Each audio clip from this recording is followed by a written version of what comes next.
My name is Innocent Mushamba, and I'm going to be presenting just now on the New World Order and would technology replace my job. We're living in a time where technology has changed, and so we're going to have some serious talk about what we can do as companies and marketers particularly with this digital economy. So, welcome.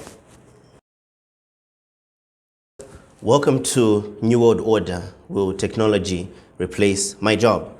All of us have seen the impact of the coronavirus and how things have changed within the workspace. You know, digital technologies have made it possible for us to communicate where we used to go for trips and, you know, get into an aeroplane in order to have a meeting. We're now doing it online. But what is the impact of digital technologies on our current scope of work? I want to get into that. So if you are planning to be to remaining relevant, especially in a digital economy, you want to listen to what we're going to talk about in this presentation. There are three things that you need to do. First of all, I came across this on the internet just a little while back. Someone was giving a TED talk, and he basically asked the question about artificial intelligence, AI, and he said, will robots actually take my job? And he actually found that there was a website that says exactly that. Will robots take my job.com?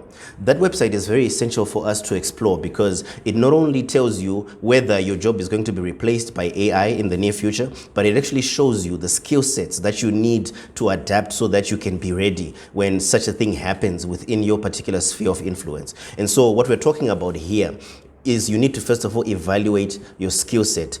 What is it that I have? What is my ability? Is it just the experience, or do I actually have skills that can be relevant in a digital economy? So when you go to that website, it tells you the percentage likelihood that you will lose your job to AI in the near future. But not only does it do that, it tells you free and paid options where you can get education on how to upskill your expertise so that you are actually prepared and you can be relevant in any economy in the world. I believe all of us here think globally. We think freelance jobs, we think side hustles, the jobs that we do on the side, or actually in our professional career, we would aspire to go outside of Zimbabwe, or we're outside of Zimbabwe and we're adapting to the different environments that are there. This is a very good place to start in evaluating your skill set. The second thing that you can do is to actually check for the jobs with the highest salaries or remuneration, or the ones with the most demand, because we're living in a time where there is very high demand for digital skills, and the high demand is not going to decrease anytime soon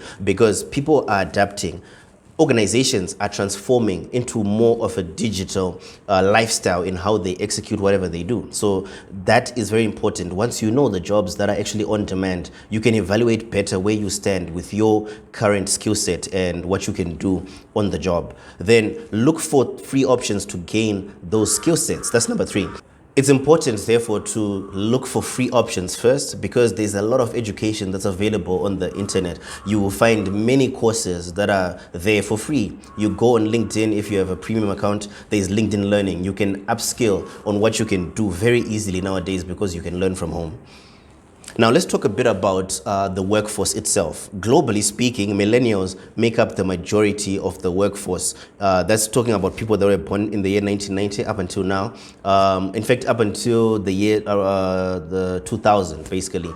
That is what we call millennials. And so they make 77% of the population in the workforce of the world. It is a similar thing here in Zimbabwe, because what you have in Zimbabwe is majority full-time employees are actually between the ages of 25 and 45. Of course, that kind of goes outside the scope of millennials, but you find that they make the bulk of that number between the ages of 25 to 45. Here in Zimbabwe, we know that in major companies, you can't really be a CEO of a company unless you are at least 35 years of age. But in many other industries, you're able as a young man or young woman to get a position where you're actually in leadership, because what we're talking about today is not only jobs, but how organizations are actually changing and how transformation is going to take place. And you're going to find that although you have people that have experience, there's also a need to upskill in terms of skill set, right? There's need to improve there. But with millennials, they have the best of both worlds. and that's what I want to get into right now. Millennials is that generation that has come in between Zimbabwe not having much internet access to now where everyone is on social media and everybody is using digital channels, and we now have better systems that can take up internet and data, and people can basically afford communication in terms of WhatsApp at least. But you find that people use a lot more channels than that. And so this is the generation that is making up the majority of the workforce in Zimbabwe. Where we used to have job listings, we now have LinkedIn. Where we used to have television, we now have YouTube. When we used to have video cassettes, right, and VHS and that kind of thing, and movie houses, we now have Netflix. And where we used to play radio cassettes, we now have Spotify, where people can play music for free. And then at a premium, subscribe to an account and they can get music and download music at will online within a mobile app. So this is where we've gone as a nation, and it is increasing by the day. So let's talk about Zimbabwe now and versus the New World Order, because we know there's a New World Order that has been ushered in through a crisis because, mind you, coronavirus has shown us that a lot of things that we think would take years to change can change in a very short time, just if there's the right crisis that happens. So all that's needed for there to be transformation in many organizations is just the right crisis, because everybody is going to need to make a decision about where the company is going because of the demand and the change in the environment. And that ultimately affects how you're going to set up your value chains as a business. And so we need to be aware of that. So Zimbabwe, in the wake of the New World Order, let's start off by giving an example of an international brand. So that same age group, 25 to 45, a couple of years ago, in the year 2015, L'Oreal actually embarked on a digital transformation journey. So they noticed that the world is changing and they wanted to do something that would impact how L'Oreal was functioning. And what they simply did is they took 40,000 of their marketers, 40,000, including management. That means people that were in senior positions that had been there for years, managing marketing campaigns for L'Oreal. And these are big budgets, huge budgets, billboard campaigns, TV advertising, radio, digital, with the social media and working with influencers. The influencers really charge a lot of money, especially with the big ones. It's a big deal in that part of the world, And they'd been doing all this, but what simply happened is when a new director came in, she actually tasked 40,000 of their marketers to go to startups, to go to new companies that had just been formed. Why? Because when you have startups that are working, you have what is needed for transformation, which is a key ingredient, and that is innovation. And so they were tapping into the innovation and the technological advances that were going on. You do know that Google always buys companies, right? The ones that have the best ideas in artificial intelligence and robotics, in AR and VR and all the digital that is happening, even digital marketing agencies and digital agencies, right? That bring in software and help organizations with growth hacking. They buy those companies. Why? It is because innovation is a key ingredient to digital transformation. I'm going to give you a key definition that will help you understand what transformation is in the context of Zimbabwe. But L'Oreal embarked on 40,000 of their marketers going to startups. That mean, and not even working there. It was an internship. So imagine a marketing manager going to a startup and then becoming an intern just so they could learn and they could change their mindset about how they were doing things. And what was the result? I mean, by the year 2019, it's 29 billion euros in revenue for L'Oreal. They've hired over 2,500 digital experts since 2015 when this happened. This was in 2015 that they embarked on this 2 to 3 month internship for all marketers that were in L'Oreal. And so what this simply means for us now is that, in fact, the first lesson that I want to highlight is that they brought in digital experts, the 2,500 or more than 2,500 that I just referred to. They were brought in to an environment that was already different. These people had been to startups, their mindsets had changed, they had started adopting a digital culture within the workspace. And so these new experts, whether it's SEO experts or software developers or marketers who came in, who are digital experts, they were coming into an environment that already had people that were open for digital, and they had experienced it practically, not just talked about it, but they were forced to actually execute, and they had a better understanding of what we are talking about when it comes to digital transformation. transformation. And so I believe this is the same thing that needs to happen for Zimbabwe. What will it look like for Zimbabwe?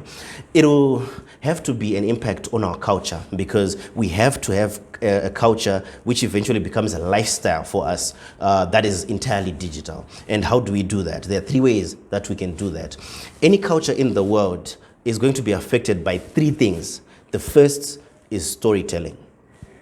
Whenever you mention, let me start off by giving you an example of brands. So if I was to say Harley Davidson, for example, you're immediately going to think bikers, people dressed in leather, black leather, right? Who listen to rock and roll. Why? Because that is the story that the brand stands for.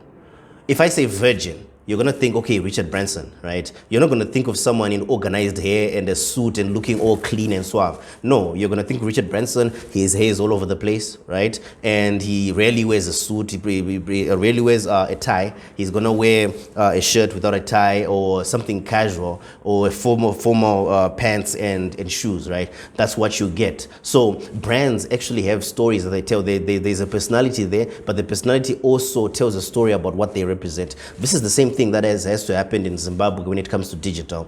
We actually have to tell stories. That's the first element of how to actually impact a culture and create a culture of digital. And by storytelling, I mean that you must change the narrative that determines how people view the world. In other words, the narrative that impacts worldview in the mind of somebody who's working within an organization, that's what we're talking about when we say storytelling. What is it that they see around them that tells them about your value systems? That means when we are sitting down as companies, we have to look at our values. We have to look at the mission, and relook at the business model and say, in the digital economy, how do we want to position ourselves as a company? What culture do we want internally before we go outside and tell stories about the products or services that we're selling? What is the story inside of this company? That has to be determined by the values that you put forward and the mission of the organization, in light of how the world has changed due to technology. So that's the first thing. The second thing is every culture has heroes. Every culture has common enemies. So the way that we're going to transform our internal cultures to digital within organizations is, first of all, having heroes and then common enemies. So a hero is a role model, somebody that has done something. We just had the erection of Mbuyane there. She's a symbol for heroism, a symbol for the actual narrative as well for Zimbabwe. And so because there's a hero, there is something, a symbol that stands for something, that is actually part of our culture, right? Whether it's Shona Ndebele or whatever, but it's a part of the culture as a whole. So heroes are necessary. The way that we're going to do this within organizations is by having role models. That means influential people and leaders, particularly within the organization, must first of all adapt to a digital culture before everyone else does. They have to lead by example. So when we talk about social media and being active on social media, the onus is on the leadership to start utilizing the simplest avenue to digital that we have, which is social media. When it comes to email marketing, when it comes to conference calls, when it comes to information technology, leaders must show practically that they are actually utilizing the technologies that are there and are available so that everyone else can follow suit. So we need heroes. We also need common enemies. A lot of us will think that the competition that we have is our enemy. Not necessarily the case, especially if you're thinking, I know a lot of leaders that are listening to this have read Blue Ocean Strategy. So a Blue Ocean strategist does not try to fight with competition. He instead creates demand. So that means demand generation. So you have to ask yourself, who then is the real enemy? What is the common enemy that is there? Because if there is a need for demand generation for a particular product or service within the company in light of the technological changes, then the real enemy to progress must be something that is internal. That means we must then not tolerate anything that withholds progress in terms of the transformation. That's what we mean by having a common enemy. It must be known. I was talking to a friend of mine just last year about a particular company that he worked at. You know, he's now older. He's like a father figure for me. So when he was working at that particular place, it was a company that was into branding and signage and print. So what this gentleman would actually do is that when anyone was employed in that organization, he would have someone at the door actually smell, yeah, you heard me right, smell the person before they came in to see if they were clean. Now, people will say that's extreme, but then there was a standard that was set that here we hate dirt. We don't want people to smell bad. So what he would do is if anybody smelled bad, he actually had within his cabinet some colognes and the like, right? And he would say, you make sure that you're clean, use this cologne. So that was in the boss's office, okay? He made provision for that. So that there is a common enemy. He made it known. The culture of the company was that we're clean, we don't want dirt in here. So that's what we mean by having heroes and common enemies. We have people that stand for particular values strictly so that they see that, hey, we have standards here when it comes to digital. We hate it when someone doesn't know how to use a Zoom meeting. You know, everyone must know how to set up a Zoom meeting, set up a Microsoft Teams. Everyone must know how to use social media. Everyone must know how to use task management systems. Whether it's ClickUp or Trello or whatever management system that you're using, it must be known within the organization that it's our culture that we use these tools, and we don't like it when somebody is not using these tools. That's what we mean by having heroes and common enemies. The third thing that we need is traditions and customs. Any culture in the world has traditions and they have customs. And so the question now becomes, what systems have you set up within your work environment that makes digital comfortable to everyone, so that these customs and traditions, whether it's giving incentives, whether it is repeatedly reminding people through gifts that you give or whatever it is, just have traditions and customs that maintain a digital lifestyle. Those are the three things that you need to impact a culture, and that's what it's going to look like for Zimbabwe. We need storytelling, we need heroes and common enemies within our organizations, and the third and final thing that we need is traditions and customs. So the question now is, how do we start? Let me take a look at the banking sector for a while, because, you know, we as an advertising agency mainly focused on the financial services sector, particularly with insurance and banks as well. So let me take a look at the banking industry. That's what I did as a degree. I just have a passion for it. When you look at how banking has changed in Zimbabwe, it has changed, in fact, globally, and again in Zimbabwe. Banking has changed from being more product focused, which means all our profits and revenue is mainly just product, to more platform based or platform focus. What I mean by that is that rather than focusing so much on the product, it is now more audience focused, because we're now realizing, hey, how can we give the best services to the actual consumer? While I'm here, I might just mention that we need a aligning of our thoughts in terms of how we've been educated.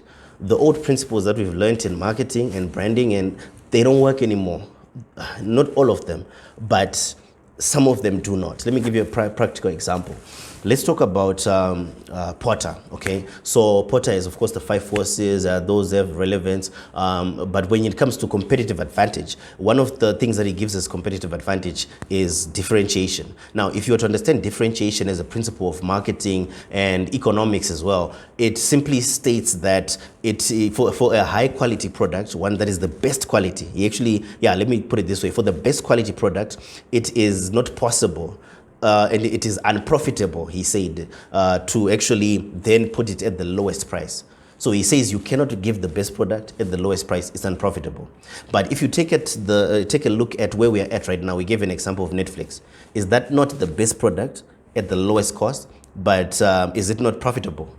You see, so there's a discrepancy in how things have changed. Okay, so differentiation does not apply to everything as a principle for competitive advantage. In fact, Netflix got competitive advantage by giving the best product at the lowest price. Okay, so we need a realigning of how we're thinking in terms of how we're doing business and how we're doing our marketing, because the environment has changed. And that's what transformation is. Transformation is not just fixing a few things in the organization. It is looking at the entire value chain of what you're offering as a company. So in the banking sector, it has become more focused on platforms rather than on product. And what do I mean by that? First of all, here in Zimbabwe, for example, we do not have an upgrade of our systems in the banking sector up until 4G. So we haven't yet got to 4G. That's why we constantly have ups and downs with transfers and platforms, being online and offline and that kind of thing. It's just because there needs to be a system upgrade. But besides that, I want to show you what I mean by platform-based. There are 4 things that I believe can help advance how we're doing our banking sector to transform it. The first is complementary services. What I mean by that is third parties. All over the world, banks are now taking up third parties as part of their platform. That means partnerships with, providers for remittances, for example, payment gateways, that's another one. So these are examples of third-party platforms. And what has been noticed and what the whole world now knows is that instead of just remaining as a singular bank, you're going to perform better if you have integration of systems with other players in the market. So third parties coming in. That's what I mean by complementary services. The second thing is transaction facilitators. How then do people make transactions? So you're speaking of things like API, right? So APIs will actually help to make processes smoother so that 2 processing systems or 2 pieces of technology can communicate. That's what APIs do. So APIs are a very good example of transaction facilitators. How then do we facilitate for people to have transactions and also for banks and have to have transactions with other businesses? The third thing that you're going to need is open and shared systems. That means we must be able to share our data to an ethical extent and to an extent that doesn't harm the business. Why? Because if you're going to be integrating platforms, you're going to need open and shared systems. And the fourth and final thing that you actually need is managing the partners themselves. Now, you need to manage conflict of interest, obviously, if you're then going to be integrating platforms with other players within the market. You're going to need to manage partners. But what I've just spoken to you, these 4, is what is needed for the banking sector to actually transform into the digital environment that we're in Zimbabwe. So that's a very basic example of how we can start. We start off by looking at where we are evaluating that, okay, we're not yet in 4G, but what can we do in the meantime that can help us scale as banks within this particular digital economy? So when you assess what is needed, you then take the necessary steps that are there to be able to change the actual value chain or improve it so that it adapts to where we are in the market. So the question that comes to my mind now is, what is the role of marketers? Because when it comes to digital transformation, right, we want to determine the role of marketers in digital transformation. Let's start off by some definitions, because a lot of people just use these terms simultaneously, but there's a big difference to them. When we talk about digital strategy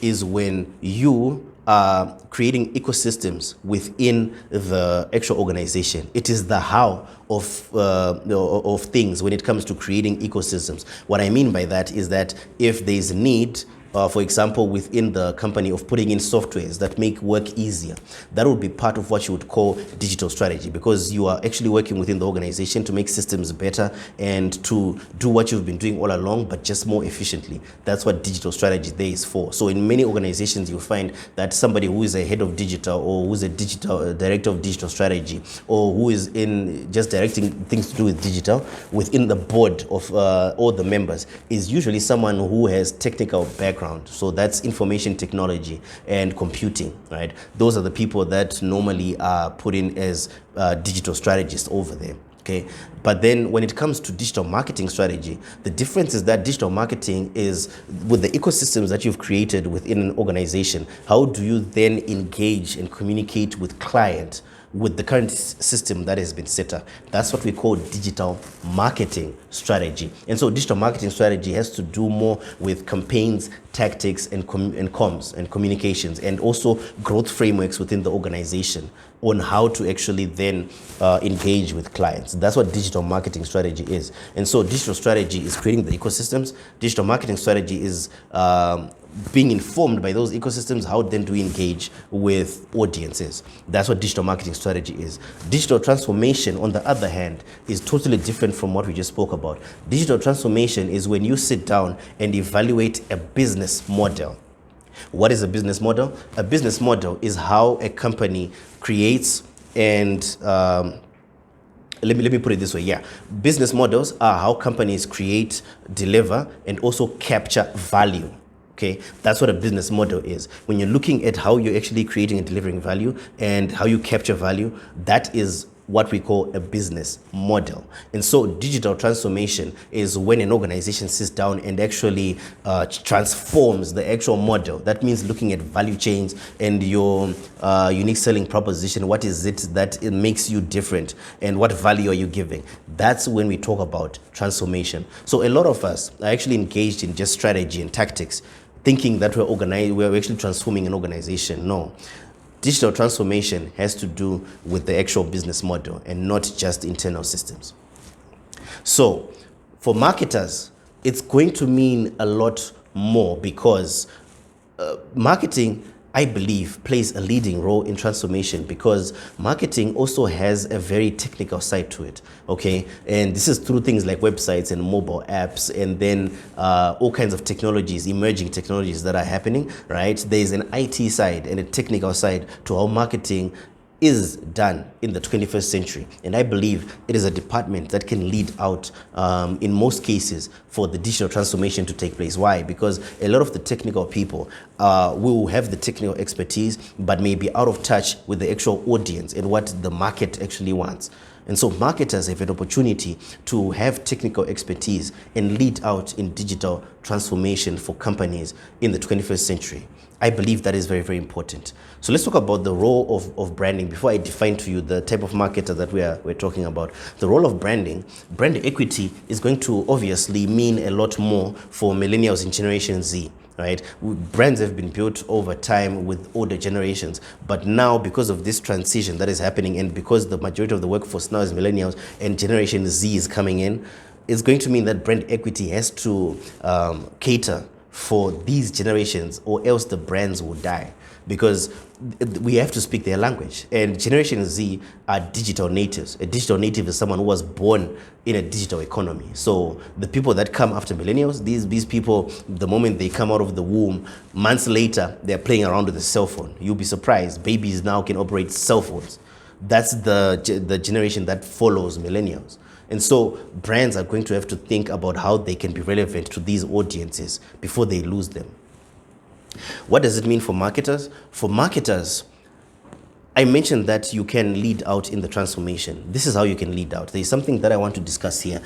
This is Growth Tribe's version of the T-shaped marketer. A T-shaped marketer is a marketer who has expertise, well-rounded expertise in terms of all disciplines of marketing. That means they have a width of knowledge and a depth of knowledge. So on your screen, you can see there what I mean by that. This is the 2018 version. They constantly update this. So on the width side of things is going to be your front-end code, your service design, wireframing, behavioral psychology, branding and storytelling, and then stakeholder management. On the depth of it, you're looking at the actual skill sets that are there under each category. So when you talk about marketing in the 21st century and where we are at right now, especially in the digital economy, we are talking about these particular skill sets. These are the skill sets that you have to ask yourself, where do I fall in as a marketer on these skill sets? Because the extent to which you might lose or keep your job is dependent on the skill sets that you have, which are within some of the things that we're discussing right now. And so when we talk about front-end code, we're talking about websites, okay, just understanding how things work on the front end. We're not talking about having in-depth software development. We're talking about just basic understandings of front-end code, how a website works from the front. So that's the first skill. So here we're referring to, of course, web analytics, paid social, organic social, and SEO and SEM, that's search engine optimization. These are the skill sets that fall under that bracket of being a T-shaped marketer. The next thing is service design, right? We talk about this very important thing that people don't talk about a lot, conversion rate optimization, or CRO. So conversion rate optimization is how well a platform can convert someone who is scrolling casually or someone who's scrolling through that platform to a buyer. How then do you actually close a sale online? In other words, that's conversion rate optimization. When you look at a website or a mobile app, can you actually tell how you can improve on it so that people are actually buying from you? That's conversion rate optimization. And then tools-based marketing, that means just knowing how to use softwares to accomplish whatever you need to accomplish. Then mobile ads, right? Using paid media to be able to capture audiences on mobile devices. So that's on websites, on mobile apps and the like. And then sales, knowing how to generate sales, how to close sales, both online and offline. Then the third skill is wireframing, obviously, with experiment design. So that means with experiments, what you're simply saying is that you are allowing an environment where you can test out things within your company. So you design structures that can actually allow you to be able to evaluate whether something is working or not in your marketing. So under that, experiment design is also PR, which is public relations, and email marketing. And then the depth of it is content marketing. How do you actually formulate content, right? And when it comes to behavioral psychology, this is actually a very deep topic. Behavioral psychology is understanding how customers buy, what they're thinking, their thought processes. That means, though, you cannot understand the customer journey if you don't understand behavioral psychology. A lot of times I tell people, hey, if you want to be a better marketer, study economics. Because if you study how people buy and where economics is in the current environment, you're going to be a better marketer and you're going to be relevant. So behavioral psychology obviously involves people like principles like color psychology. Like, if you look at Netflix, it is the colors, the traditional colors of a movie, a movie house. If you go to a movie house, it's black, red, and white, traditionally in America. So they use that color psychology in their own branding. That's just a very easy example for you to look at what I mean by color psychology. So behavioral psychology is the overall discipline of understanding how customers buy.